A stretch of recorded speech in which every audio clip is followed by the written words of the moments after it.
하나님의 말씀 구약성경 시편 62편 말씀입니다.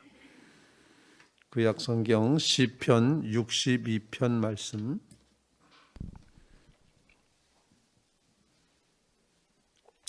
교독하도록 하겠습니다. 나의 영혼이 잠잠히 하나님만 바라며 나의 구원이 그에게서 나오는도다.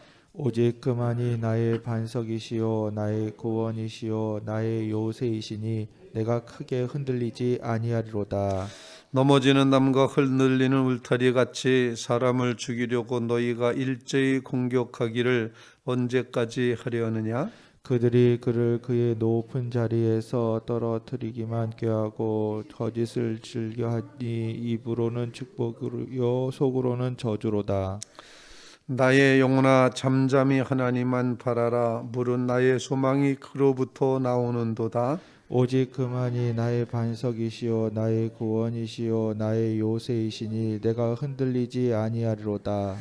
나의 구원과 영광이 하나님께 있으며 내 힘의 반석과 피난처도 하나님께 있도다. 백성들아 시시로 그를 의지하고 그의 앞에 마음을 토하라. 하나님은 우리의 피난처시로다.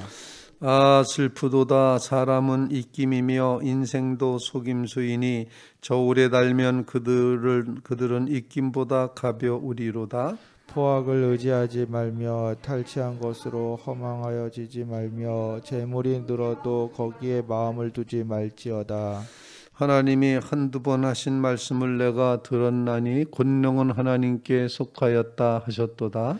주여 인자함은 주께 속하오니 주께서 각 사람이 행한 대로 갚으심이니이다. 아멘. 살아계신 하나님의 말씀입니다.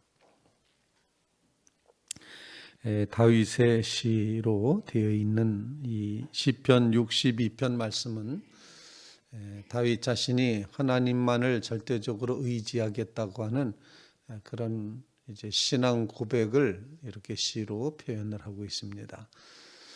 오직 하나님만 의지하겠다, 하나님께만 소망을 두겠다라고 하는 이 다윗의 마음을 본문에서 읽을 수가 있습니다. 본문을 읽으면서 내 영혼이 잠잠히 하나님만 바라겠다 이렇게 1절과 그리고 이제 본문의 이제 5절 말씀 1절 5절 이렇게 후렴처럼 후렴이 앞에 나와 있는 것처럼 이렇게 똑같은 구절을 고백을 합니다. 본문을 함께 이제 나누면서 우리에게 주시는 기도 제목을 곰곰이 생각해 봅니다. 잠잠히 하나님만 바란다라는 이 고백 속에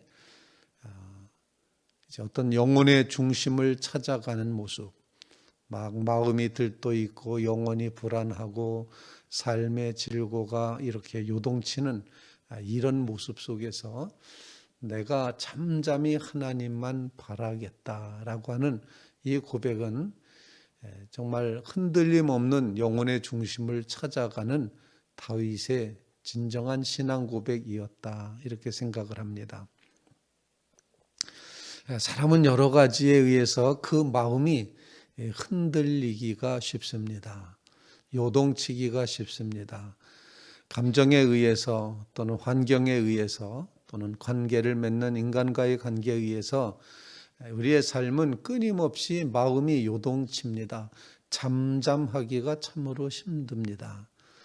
그런데 다윗은 정말 이 세상의 사람들과 이 세상의 모든 상황들 속에서 내 마음이 잠잠히, 내 영혼이 잠잠히 하나님만 바라다 봅니다. 영혼의 중심을 자리 잡고 있음을, 영혼의 중심이 흔들리지 않고 있음을 우리에게 가르쳐주고 있습니다. 우리의 마음에도 이처럼 우리의 영혼의 중심이 오직 다른 곳에다가 초점 맞추지 않고 불안해하고 두려워하고 떨지 않고 또 어찌 될까 이렇게 망설이면서 미래를 예측하지 못하면서 몹시도 걱정하고 근심하는 그런 영혼에서부터 오직 내 영혼이 잠잠히 하나님만 바랍니다. 하나님만 기다립니다. 하나님이 행하실 줄로 분명히 믿습니다. 이렇게 오직 하나님만 바라는 믿음의 자리에 꼭 설 수 있게 되기를 주님 앞에 간절히 구하는 귀한 시간 되시기 바랍니다. 사실 어떤 문제를 만난다 할지라도 우리의 영혼이 잠잠히 하나님만 바라고 있다면, 하나님만 전적으로 의지하고 있다면, 그렇다면 하나님이 모든 일을 이루어 가실 줄로 분명히 믿습니다. 이 영혼의 중심을 잠잠히 고요히 하나님만 바라며 그렇게 나갈 때 놀랍게도 하나님께서도 여러분 그 고요한 영혼으로 하나님을 바라는 여러분을 향하여서 하나님도 잠잠히 여러분을 기뻐하시고 사랑해 주시는 줄로 분명히 믿습니다. 우리만 잠잠히 하나님을 바라는 것이 아니라 하나님께서도 잠잠히 우리를 기뻐하시고 사랑해 주신다라는 사실입니다. 어려우시더라도 성경 구절 한 곳 찾아보겠습니다. 스바냐서를 찾으시기 바랍니다. 구약 성경 스바냐 3장 17절 말씀. 스바냐 3장 17절 말씀. 예언서 뒷부분에 있는 스바냐 3장 17절 말씀 제가 한번 읽어보겠습니다. 너의 하나님 여호와가 너희 가운데 계시니 그는 구원을 베푸실 전능자이시라. 그가 너로 말미암아 기쁨을 이기지 못하시며 너를 잠잠히 사랑하시며 너로 말미암아 즐거이 부르며 기뻐하시리라 하리라.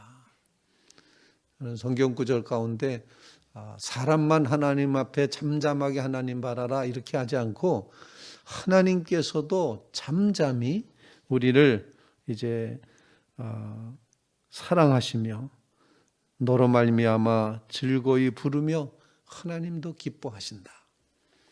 이 말씀이 얼마나 큰 위로가 되는지 모릅니다. 우리만 잠잠히 하나님 바라고 있으면 이제 그것만 요청하는 성경 말씀이 아니라 하나님은 잠잠히 하나님만 바라는 그 하나님의 백성들을 하나님도 잠잠히 사랑하시며 기뻐하신다. 오늘 이 새벽에 여러분을 바라다 보시면서 잠잠히 사랑하시고 기뻐하시는 그 하나님의 마음을 꼭 느끼며 좀 하나님 앞에 이제 그 인자하심 앞에 하나님 앞에 내가 모든 소망을 둡니다. 내 영혼이 잠잠히 하나님만 바라겠습니다. 요동치는 이 세상 한복판에서 흔들리고 있는 이 마음의 이제 모든 흉용하는 파도 같은 이 심령을 잠잠하게 해서 하나님만 바라고 의지하겠습니다. 그때 하나님께서도 우리를 잠잠히 사랑하시며 우리로 인하여 한없이 기뻐하신다는 사실, 이 사실이 위로가 되고 용기가 되고 힘이 되시기를 주님의 이름으로 부탁을 드립니다. 하나님이 여러분들을 잠잠히 사랑하실 것입니다. 우리도 잠잠히 우리의 영혼이 잠잠히 하나님만 바라며 하나님을 의지합니다. 두 번째 기도 제목입니다. 오늘 본문 말씀에 보면은 내가 이렇게 하나님을 바라는 이유가 있습니다. 왜냐하면 두 가지 이유를 말하고 있는데 하나는 나에게 구원이 되기 때문입니다. 1절 말씀 나의 영혼이 잠잠히 하나님만 바라며 나의 구원이 그에게서 나오는도다. 5절 말씀 나의 영혼아 잠잠히 하나님만 바라라 무릇 나의 소망이 그로부터 나오는도다. 하나님께 두 가지가 있다는 것을 가르쳐 줍니다. 그에게 나의 구원이 있습니다. 그에게 나의 소망이 있습니다. 구원과 소망 이것이 하나님께 있기 때문에 잠잠히 하나님만 바랍니다. 이런 이제 고백이죠. 하나님을 구원으로 만나고 소망으로 만나는 이 믿음의 경험이 우리의 삶 속에 가득가득 채워지게 되기를 간절히 바랍니다. 하나님을 구원으로 만납니다. 하나님이 나의 구원이십니다.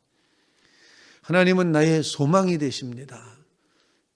구원하실 것을 소망한다. 이렇게 종합해서 말할 수도 있겠습니다. 그 하나님에게 구원이 있고 그렇기 때문에 우리는 하나님을 소망으로 삼고 나아갑니다.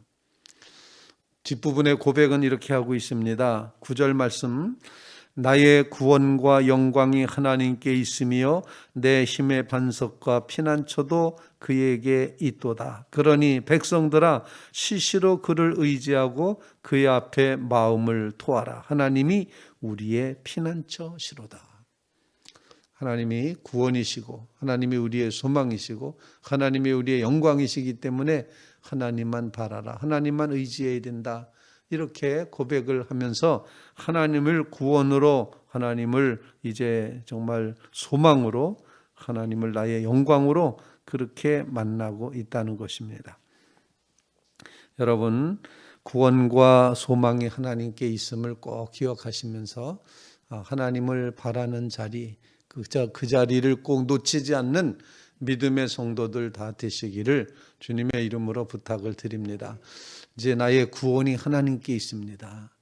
나에게 있는 줄 알았습니다. 내가 좀 어떻게 하면 되겠지라는 그런 생각으로 살아왔을 때가 있었습니다.